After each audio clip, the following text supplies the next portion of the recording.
個社會唔係仲講緊香港冇人生仔咩？之前我睇有個調查話香港好似係全球最低生育率嘅地方嚟㗎嘛。係連生一個 BB 都冇咯，即係個平均率係0點幾個 BB 咯。即係一個人係都唔足夠一個咯。個之前就喺 Thread 度見到有一篇咧 Thread 有分享咧，佢就引起咗超大迴響。佢就話佢自己本身其實都唔係特別中意小朋友啦，咁但係佢就係唔知點解突然間無啦啦就有咗小朋友啦。跟住佢就生咗小朋友出嚟，咁通常啲人話啊，生咗其實你會好愛好中意小朋友，但係佢唔係，佢係相反。佢話佢生咗佢都覺得佢小朋友唔係特別得意啦，同埋湊嘅小朋友係好煩啦。佢覺得成日喺度嘈咁樣，跟住佢就覺得啊，好希望個細路咧可以快啲長大離開佢，出去自己生活啦，唔好搞佢啦咁樣。勁多人留言啦，都有正反嘅態度嘅。咁正面咧，啲人就會覺得啊，其實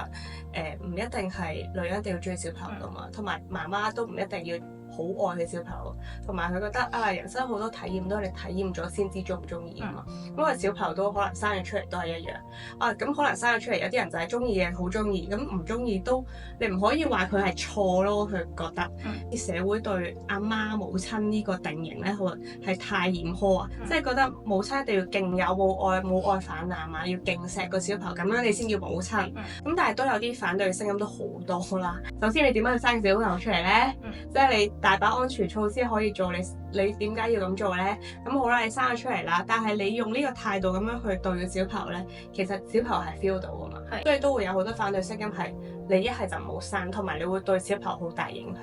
我自己就係一個好幸福嘅家庭長大嘅，所以我就好可以感受到阿爸阿媽對自己嗰種愛咧，你係真係喺你大個之後。你無論係處事啦，或者去遇到一啲困難嘅時候，你係可以用翻你感受到嗰種愛，或者嗰種阿爸阿媽處理方式嘢嗰一種方法啊，跟住去解決問題。所以我就覺得阿爸阿媽對於小朋友真係好重要。即係可能其實你覺得小朋友有時唔識嘢啦，但係你一個眉頭啊咧，其實小朋友會 sense 到你係開心唔開心。佢未必會講出嚟，但係其實佢可能會睇得出。係啦，咁你本身已經唔中意小朋友啦。然後佢做少少你就咁其實個小朋友會記得會知㗎嘛，即係佢會感受到你係咪真係好愛佢㗎嘛，所以 condom 好重要。咁亦都有啲 comment 咧，我都睇到話，其實佢本身都好似同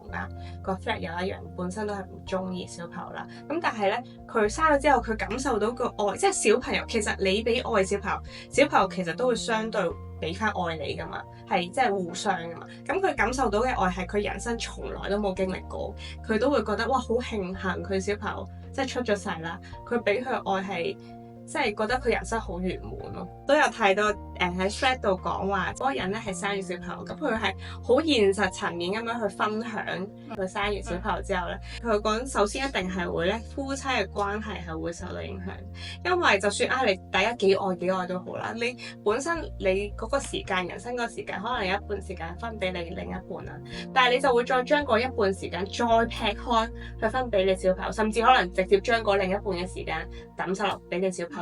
所以啲人成日都話結咗婚之後就唔係情侶咯，係變咗屋企人。係。其實可能你情侶嘅時候你唔會，即係你都會嗌佢 BB 咁樣嗰啲，但係你一結咗婚，可能有埋小朋友就會變咗，即係可能你唔想咁樣做，但係逼不得已個情況下，就會令你冇咗耐性咯。因為可能你嘅耐性用咗喺啲小朋友度咯，跟住你對老公係冇耐性。如果身邊有人幫手啦，譬如四大長老咁樣啦，或者有工人啦，其實兩公婆應該要即係可能要借啲時間，週末嗰啲。係啊，可能一個月有2日係我哋要兩個人出去拍拖嘅，就冇個小朋友喺度嘅。媽自己都要去 realize 到，佢唔好以為我結咗婚生咗小朋友我就搞掂啦，即係我放棄自己啦，我唔需要再關注自己。但係其實係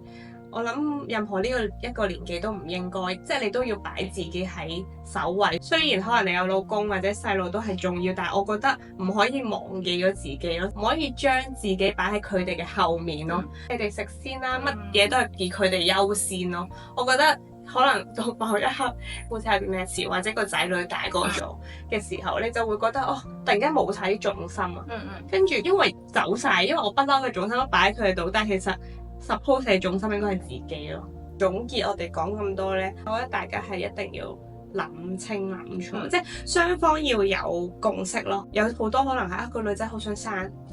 個男仔其實冇乜感覺嘅。咁你達成唔到共識，但係個男方就覺得是但啦，生咯咁樣。但係其實佢內心唔係真係同你達成咗共識咁。生咗出嚟，跟住你就話佢你唔湊，你又日日淨係翻工翻嚟又唔理嘅，跟住其實會好多拗撬出現。最好就係兩個人對於生育嗰個觀念係相近。係，如果唔係，其實好易炒大鑊。覺得事前真係要做多啲功課，喺度都會睇到好多人講話，有啲現實層面佢會講啦，或者啲實際嘅情況講，生咗小朋友其實會面對啲乜嘢，咁呢啲好赤裸裸嘅真人分享啦。咁我覺得大家都可以其實生之前可以睇多啲啦，即係你唔好避唔睇而覺得好恐怖唔睇啦，佢問清楚自己想要啲咩，同埋係咪真係你自己想要咯。即係討論其實原來我生個仔之後係會有呢啲情況出現。咁我哋到底係咪真係可以接受到呢啲情況呢？咁樣個小朋友對於自己嚟講，到底係一樣乜嘢嚟嘅咧？要諗好多現實層面嘅嘢，就係你俾唔俾到一個好嘅成長環境佢啦。而家啲人好中意講嘅情緒價值啦。然後如果佢話要學啲乜嘢嘅時候，你support 到佢啦。甚至係成個香港社會嗰個教育嘅氣氛，到底同你嘅教育觀念係一唔一樣啦？其實呢啲所有嘢都係要諗咯。結婚之前唔係結咗婚，係結婚之前已經要同另一半討論好呢個問題，或者係你結咗婚生小朋友，跟住你先發現原來佢唔係咁嘅人嘅，佢唔做家務嘅，佢係唔湊小朋友或者佢根本冇耐性嘅。咁你嘅時候你先知道自己中伏，但係太遲啦嘛。不如早啲去有個結果，跟住你去揾一個你更加適合你自己嘅人咯。